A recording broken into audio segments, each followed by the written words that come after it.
오늘 설교 제목은 캄보디아 선교를 위해 헌금합시다 라고 그렇게 잡았습니다. 설교 제목만 보아도 오늘은 헌금하라는 말씀이구나 아마 이렇게 느껴지실 것입니다. 맞습니다. 헌금하라는 설교입니다. 제가 보통 이 헌금에 관한 설교를 할 때는요, 부담 가지지 마세요. 그냥 형편껏 하세요. 그리고 너무 힘들면 안 해도 됩니다. 그렇게 설교를 많이 했습니다. 그런데 오늘은 그렇게 설교할 생각이 전혀 없습니다. 약간의 부담을 가지는 것이 신앙생활에 유익하기 때문이죠. 왜 부담을 가지라고 설교를 하느냐? 선교에 동참하는 것이 하나님의 뜻을 이루는 방법이요, 또 내가 선교에 동참한다는 것은 나의 모든 것은 하나님의 것입니다라는 신앙의 고백이기 때문에 부담을 가지라는 것입니다. 신앙생활 중에 가장 힘든 것이 드리는 것이라고 합니다. 그래서 드리는 시험을 통과하지 못하면 믿음의 사람이 되기가 어렵다, 그런 말들을 참으로 많이 합니다.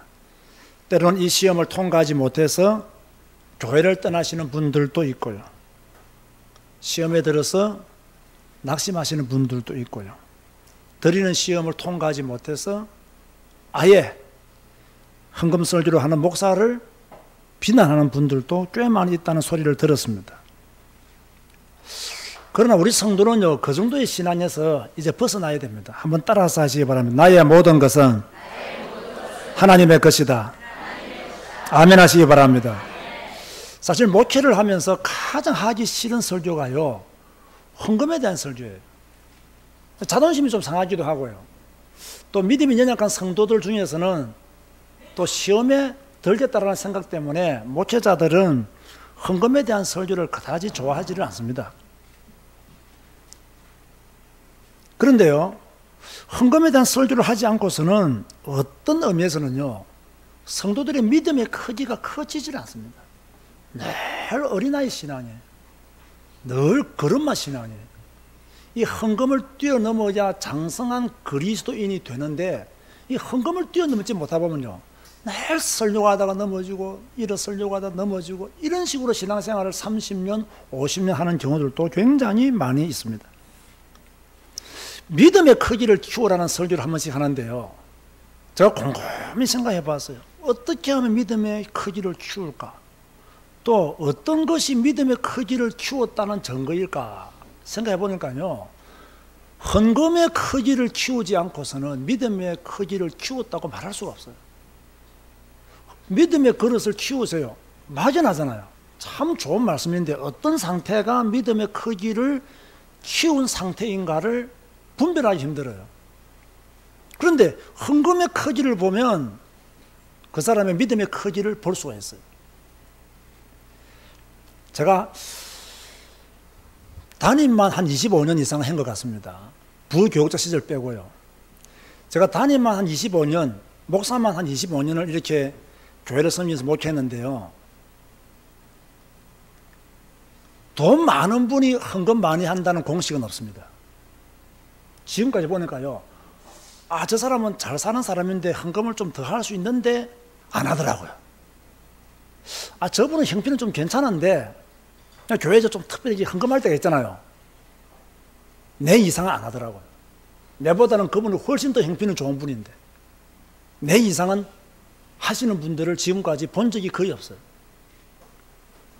그러면서 돈이 있으니까 돈이 있는 척은 해요. 근데 뭐가 안 되느냐? 하나님께 드리는 일에 너무 인색해요. 그런데 이 사람이 그럼 안 드리느냐? 드리긴 드려요. 그 어떤 일에 드리느냐? 자기가 좋아하는 쪽으로만 드려요. 자기 이름을 낸다든지 자기가 인정을 받는 일이라든지 이런 일에는 드리지만 정말로 하나님의 교회를 위해서는 온전히 헌신하지 못하는 분들을 많이 보았거든요. 근데 어떤 분들도 보면요, 내가 볼 때는 좀 안 했으면 좋겠어요. 왜? 목사가 교인들의 형편을 좀 알잖아요. 그러면 조금 절제하면 좋겠는데 또 이런 분들은 또 덤벙덤벙해요. 또 그러니까 또 겁이 나요. 왜? 저 사실을 집에서 알면 어떻게 될까? 좀 겁이 나기도 하고요. 참 모처럼 하다 보면요, 여러분 보고 염려하지 말라 해놓고 내가 혼자 다 염려하고 앉아있는 그런 경우들도 좀 있는 것 같아요. 어찌됐든 믿음의 크기는 헌금의 크기를 통해서 뭡니까? 정해진다. 그렇게 볼 수가 있는 거죠. 그래서 우리 교회가 가지고 있는 좋은 신앙 중 하나가 뭐냐면요, 뭐 대학교를 졸업하고 취직을 했다, 그래서 첫 월급을 받았다 이러면 뭐 첫 예물을 하나님께 드리고 헌금하는 사람들이 많잖아요. 그 첫 월급이기 때문에 너무나 귀한 월급이에요. 돈 쓸 때도 많아요. 그런 예물을 다 드리거든요. 이건요 굉장히 좋은 신앙이에요. 왜냐하면 나의 모든 것은 하나님의 것입니다. 이것을 주신 분도 하나님의 은혜입니다. 이것을 내가 받은 것도 하나님의 축복입니다. 나의 첫 예물을 주님께 드립니다라고 하는 믿음의 크기가 크지 않고서는요 그러한 헌신을 할 수가 없거든요. 그러한 헌금을 할 수가 없거든요. 믿음의 크기가 크기 때문에 뭡니까? 사회생활하면서 첫 월급을 주님 앞에 다 드리는 그런 믿음의 청년들이 우리 교회에 있다는 것이 너무나 감사한 거죠. 지금 대학생들은 조금 부담이 되겠어요. 앞으로 첫 월급 받으면 안 할 수도 없고 할 수도 없고. 상윤이 이제 곧 취직해야 되는데 오늘 왜 상윤이가 안 왔나 하고 내가 살려보니까요 성가대에 있더라고요. 이런 믿음들은 믿음의 크기를 결정짓는 믿음이라는 거예요.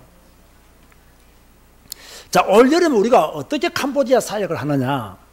제가 다음 주일 오후에 마치면 곧바로 이제 공항으로 가죠. 그럼 월요일부터 2박 3일 동안 청소년들만 한 30명 정도 대형 버스를 빌려서 2박 3일 동안 프놈펜으로 또 약간 휴양지로 이렇게 가게 됩니다. 이미 그 캄보디아 그 소콘 목사가 심호하는 교회를 다녀오신 분들은 아시겠지만 아주 농촌 지역이고 아주 이렇게 약간 도시와는 거리가 먼 지역이죠. 그곳에 있는 아이들은요 프놈펜을 한번 가보지도 못한 아이들이 수두룩합니다. 우리가 그렇게 자주 가는 시엠립도 한번 못 간 아이들이 수두룩합니다. 그 말이에요. 보세요. 우리가 작년에 간다고 대형 버스 하나 들어가는데 애들이 수십 명 그냥 모이잖아요. 왜? 대형 버스만 들어와도 한국 사람만 보여도 수십 명은 그냥 모여요. 우리가 전도를 잘해서 수십 명이 모이는 게 아니고 한국 사람인 것을 들어만 내도 아이들이 수십 명 그냥 와요. 이 아이들 한 30명 정도를 태워서 2박 3일 동안 뭡니까? 캄보디아 전역을 보여주고, 전역까지 아니지만 넓은 수도도 보여주고, 보여주면서 제가 이 버스 안에서는 메시지를 하고, 내리면 관광을 하고. 제가 이렇게 하는 이유는요, 목적이 뭐냐면, 앞으로 이 아이들한테 이 캄보디아 전도에 대한 비전을 좀 심어줘야 되겠다. 그리고 하나님의 사랑에 대해서 이들을 알려줘야 되겠다. 너희들을 본 적도 없고 너희들을 알지도 못하는 저 대한민국 큰 교회도 아닌 작은 교회에서 너희들을 위해서 기도하고 한 사람의 헌금을 통해서 여행을 하게 되었고 앞으로 너희들도 이런 사람이 되라. 이런 믿음의 사람으로 헌신해야 된다. 라는 것을 그 아이들에게 가르쳐 주고 싶은 거예요. 그래서 이들이 하나님의 사랑을 받았음을 확인하고 그 받은 하나님의 사랑을 일평생 살면서 어떻게 하면 자기도 나누어 주는 사람이 될까라는 고민을 조금 하게 만드는 그러한 버스 투어가 되었으면 좋겠다. 그런 생각을 가지고요. 뭐 작게 시작하는 겁니다. 물론 버스 투어에 대한 예산은 이미 확보되어 있습니다. 그런가 하면 이제 버스 투어를 마치면 그 다음 이제 주가 되면 여러분들이 우리 단지 선교팀들이 캄보디아로 들어오겠죠. 그러면 막바로 또 여름 성경학교를 진행하게 되죠. 여름 성경학교를 하면 300~400명 정도의 아동부 아이들이 어린이들이 모입니다. 얼마나 좋아하는지 몰라요. 우리나라 같으면요 상상을 못합니다. 그 좁은 공간에요 에어컨 한 대 없이 300~400명이 바글바글 새카만 애들이 눈동자만 하얘가지고요 바글바글 앉아있어요. 얼마나 놀라운지 몰라요. 정말로 그들에게 복음을 전하고 싶은 생각이 꿀뚝 같아요. 정말로 저들에게 복음을 전해야 된다는 생각이 너무 강해요. 어릴 때부터 지금부터 저들에게 복음 전해야 된다. 그런 생각이 저절로 나온다니까요.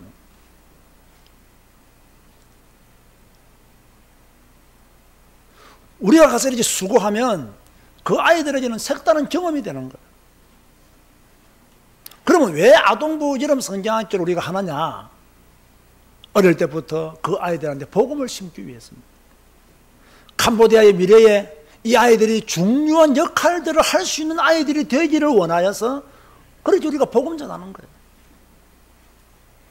그런가 하면 아직 결정 난 것은 아니지만 여름 성경학교를 마치면 이제 수요일 오전이 됩니다. 그러면 수요일 오후에 다른 지역으로 캄퐁돔에서 한 2시간 정도 되는 다른 지역으로 옮겨가서 지금 목회자 세미나를 한 번 더 인도할까 지금 고민 중에 있습니다. 저는 결정을 했습니다. 또 캄보디아 소금 목사가 요청했기 때문에 다만 이제 그 지역 목회자들하고 한번 의논을 해보겠다고 아마 시간을 조정하고 있는 것으로 제가 알고 있습니다. 그러면 다시 옮겨가서 우리 그곳에서 이틀 동안 목회자 세미나를 인도해주고 또 오면 되는 거예요. 저는 이런 일들이 너무 기쁘고 신나요. 사실 저도 때로는요, 많은 일정들 때문에, 많은 강의 때문에 좀 지치고 피곤하고 좀 쉬고 싶고 그런 욕심들이 있지만은요, 그러나 문들이 자꾸 열리면 가는 겁니다. 안 열리면 안 가면 돼요. 문 열리면 가는 거예요. 우리가 이런 마음으로 뭡니까? 캄보디아 선교에 동참해야 되고, 또 우리가 캄보디아 선교에 동참하는 것이 지금은 아무것도 아닌 것처럼 보이지만 나중에는 많은 열매로 돌아올 것이라는 믿음도 가져야 되겠죠. 그런가 하면 우리가 그동안 소금 목사 부부 한국 방문을 위해서 기도했는데 드디어 지난 금요일 날 비자가 나왔어요. 우리도 기쁘고 또 우리 교회가 기도한 응답이기도 하고 또 소금 목사도 너무 기쁘고 너무 즐겁고, 이제 소금 목사가 한국에 들어오게 되면 우리 단기 선교팀들과 함께 토요일 날 아침에 한국에 도착하게 됩니다. 그럼 저희 교회 예배에 참석했다가 그 다음 주부터 WRC 그죠? 대회 가서 또 우리의 축제들을 함께 누리게 되고, 그거 마치고 돌아오면 이제 한국에서 또 합숙 훈련을 통해서 복음의 기초들을 또 전도의 비밀들을 또 알아가고, 또 그 와중에 조금 며칠 시간이 있어요. 그러면 서울 시내도 관광도 하고, 참 우리 교회같이 작은 교회에서 참 어렵게 캄보디아 목회자 부부를 초청해서 아주 중요한 일을 진행함에 있어서는 실제 우리 교회가요, 많은 준비를 해야 됩니다. 또 많은 기도를 해야 됩니다. 자, 이런 사역들을 하기 위해서 우리 교회가 그럼 무엇을 준비해야 되느냐? 첫 번째가 뭐라고요? 기도로 하나 되어야 된다. 기도로 하나 되어야 된다. 성도들의 마음, 우리 교회 성도들의 마음이 좀 캄보디아 복음화, 캄보디아 선교 다 하나가 되어야 됩니다. 이 일에 대해서는 누구도 불평해서는 안 되고 원망해서도 안 되고 이런 일 저런 일하고 말해서도 된다 안 된다? 안 된다. 그 말이 옳은 말이라 할지라도 지금의 시간표에서는 맞지 않는 말이다. 참고해야 될 말들은 있겠지만 지금의 시간표에서는요, 힘 빼는 말들은 절대로 해서는 안 된다. 우리 모두가 한 마음으로 기도하고, 우리 모두가 한 마음으로 헌신하고, 우리 모두가 한 마음으로 기도할 때 많은 열매가 맺히게 된단 말이에요. 여러분, 우리의 사역의 열매는요, 기도에 의해서 결정되었어요. 여러분이 정말로 캄보디아를 위해서 기도해야 되고요, 이번 소금 목사 부부 한국 방문을 위해서 기도해야 되고요, 여러분들이 기도로 하나가 된다면 우리가 지금 걱정하고 있는 경제적인 면도 저는 저절로 해결되어질 것이라고 믿습니다. 그죠? 우리가 이런 일을 하려고 할 때 여름 성경학교를 한다, 또 소금 목사 부부가 와서 여러 가지 비행기 값이라든지 훈련비라든지 모든 게 이게 보통 예산 많이 드는 게 아닙니다. 그럼 우리 교회가 한 마음으로 기도하면서 헌금에 동참해야 된다. 우리가 캄보디아 여름 성경학교 목회자 세미나 청소년 투어 등등 우리가 기도의 제목들이 너무 많습니다. 여러분, 교회와 함께 간다는 말이 무슨 말입니까? 이런 기도 제목과 함께 가는 게 교회와 함께 가는 겁니다. 이런 우리의 사역과 함께 움직이는 것이 교회와 함께 가는 거예요. 이러기 위해서 여러분들이 함께 헌금도 하고, 그죠? 함께 헌신도 하고, 그렇게 해야 되겠죠. 소금 목사 부부가 들어오면요, 제가 참 걱정했던 게 호텔을 어디로 잡아야 되나, 어디에 숙소를 잡아야 되나, 이런 고민들을 많이 했어요. 그래서 제가 살짝 한번 알아봤어요. 이런 모텔에서 주무시게 하는 것은 옳지 않다 싶어서 저 안양 대교 쪽으로 가보니까 뭐 새로 생긴 호텔 안에 있더라고요. 하루에 뭐 9만 원 달라 하더라고요. 그리고 돈 많이 드는구나 걱정을 하고 있었죠. 뭐 그래봤자 뭐 매일 있는 건 아니니까 뭐 이 정도 우리가 감당해야 되겠다 생각했는데, 다행히 우리 박기업 장로님 가정에서 그냥 자기 집에 모시겠다고 이렇게 말씀을 했어요. 그리고 이것도요 큰 헌신이에요. 그죠? 사실 여러분 이 더운 여름철에 여러분 집에 손님 한 명 오면 편해요, 불편해요? 굉장히 불편해요. 그죠? 그것도요 뭐 모시고 다녀야 돼요. 운전해 줘야 돼요. 이 보통 고생이 아니라고요. 그럼에도 불구하고 박기업 장로님은 이제 방학이니까 일정을 좀 취소하고 딜레이 시켜놓고 이 일에 그냥 헌신하겠다고 그렇게 말씀하셨어. 참 저는 마음에 기쁘더라고요. 그죠? 그 호텔비가 안 들어서 기쁘다는 말이 아닙니다. 제가 그 정도 수준은 아닙니다. 이렇게 교회 시간표를 따라서 기꺼이 집을 개방하고 이렇게 헌신한다는 게 그게 기쁜 거예요. 그게 즐거운 거예요. 그게 얼마나 기뻐요. 만약에 우리 집사람 보고 우리 소금 목사 부부를 우리 집에 한 10일 있게 하자면 뒤집어질 겁니다.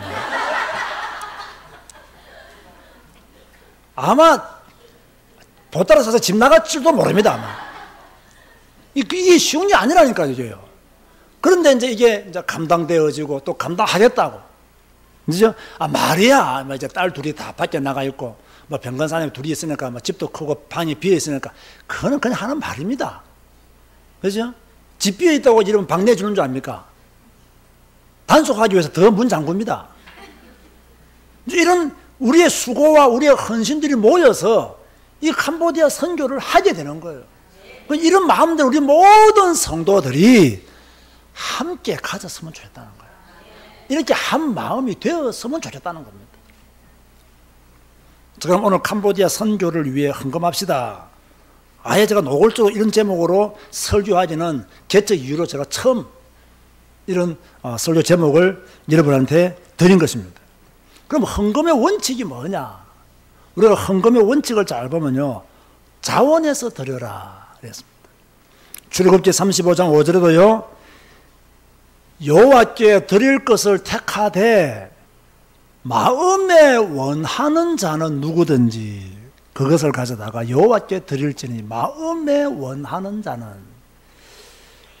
그런 여러분이 마음에 원하지 않으면 안 해도 된다 이 말입니다.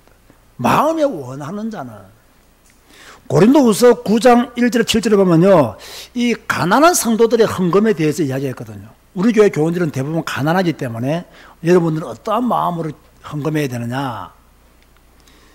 고린도후서 9장 5절에요, 준비해서 드려야 참 연보답다. 준비해서 드리라. 그래서 일주일 동안 준비하라고 봉투를 넣어드린 거예요.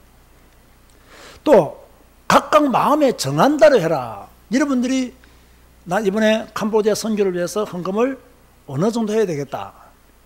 정한 대로 해라. 인색함으로나 억지로 하지 마라. 인색함으로나 억지로 하지 마라. 하나님은 절겨내는 자를 사랑하신다. 그렇게 말씀하고 있어요. 그래서 자원해서 드리라는 거죠.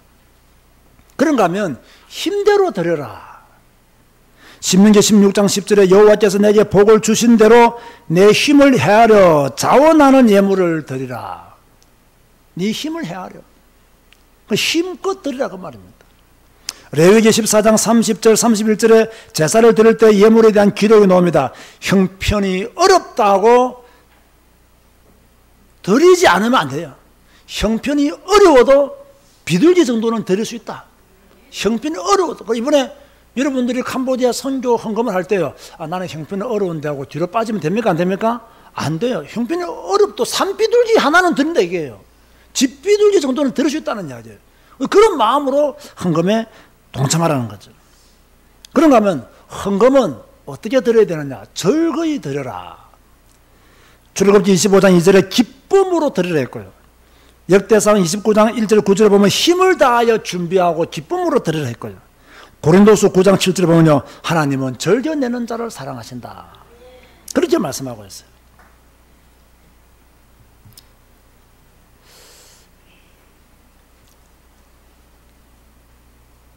헌금에 대한 기본 원칙들을 잘 생각하시면 됩니다. 자원해서 드리고, 힘대로 드리고, 즐거이 드려라.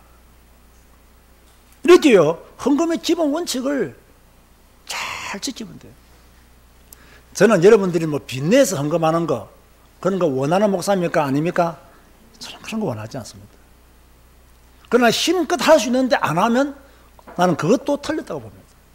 또 하나님 앞에서 하나님의 선교에 동참하는 이 일을 여러분들은 축복으로 하셔야 돼요.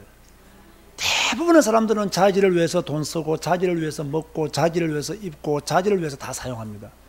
그런데 우리는 하나님의 축복으로, 하나님의 경제 속에서 복 있는 자의 삶을 우리가 뭐 어렵든 풍성하든 그렇게 살고 있는 것이 분명하니, 나는 이번 우리 교회가 캄보디아 선교를 함에 있어서 나는 힘껏 자원해서 기쁨으로 그렇게 즐겁게 드리겠다, 그런 마음으로 다 하시면 돼요. 저도 한번 생각해 봤어요. 나는 그럼 얼마나 헌금할까? 그래서 생각을 해봤어요. 그래서 내 마음에 결정을 했어요. 이미 나는 얼마 해야 되겠다 결정을 했어요. 그게 적든 많든 그 정도면 나는 내가 할 수 있는 헌금이다 결정을 했어요.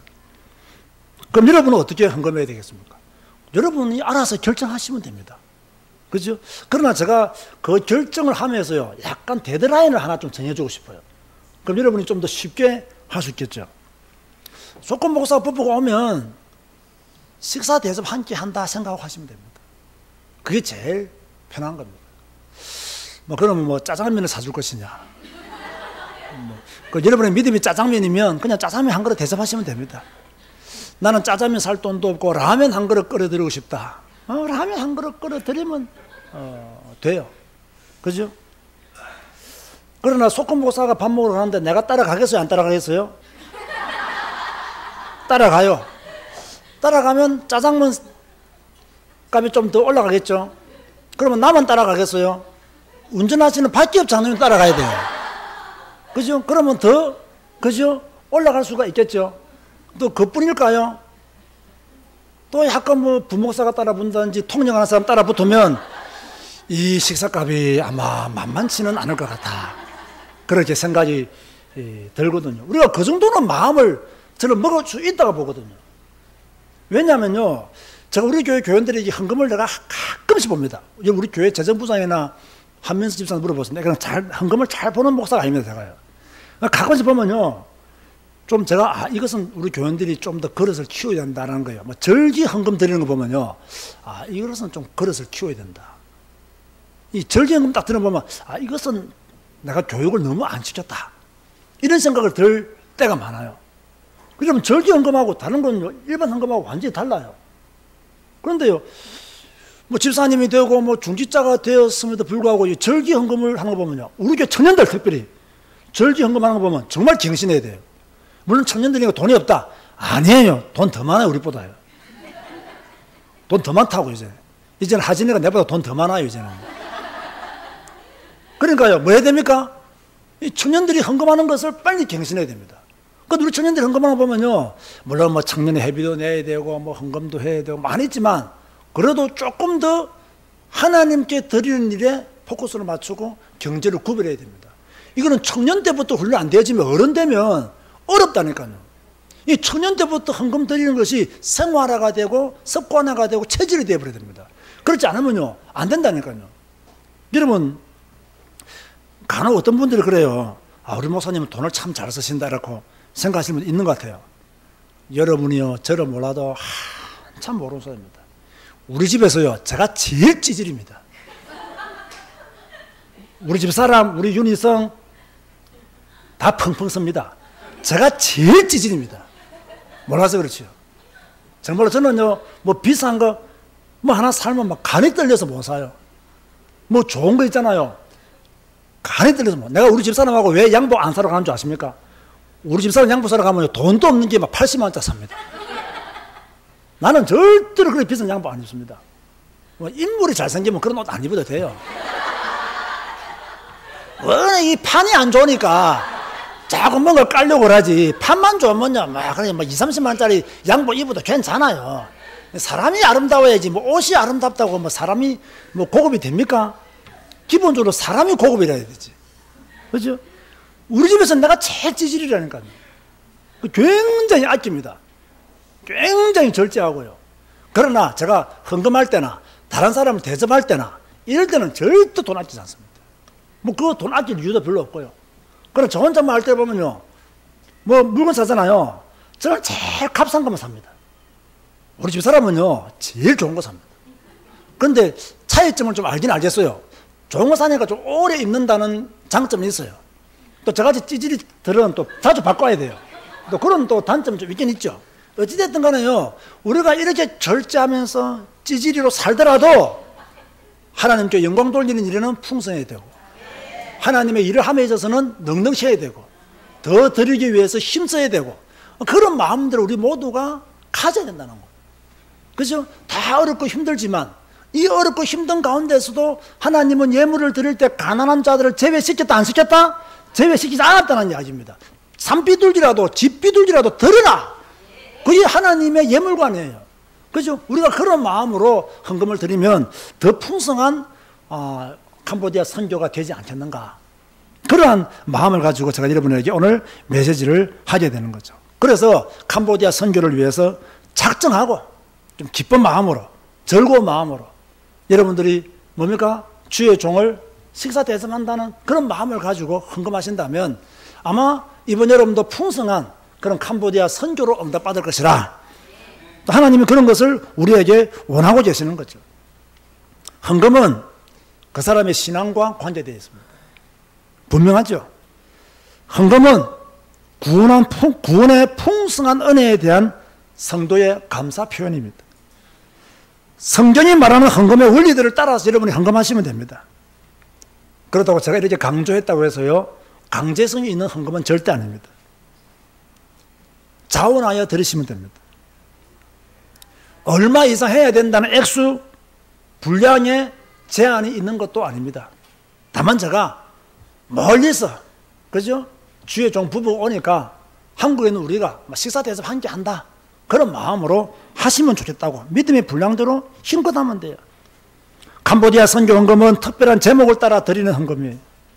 각자의 믿음을 따라서 자신의 능력에서 벗어나지 않도록 그렇게 판단해서 드리면 돼요.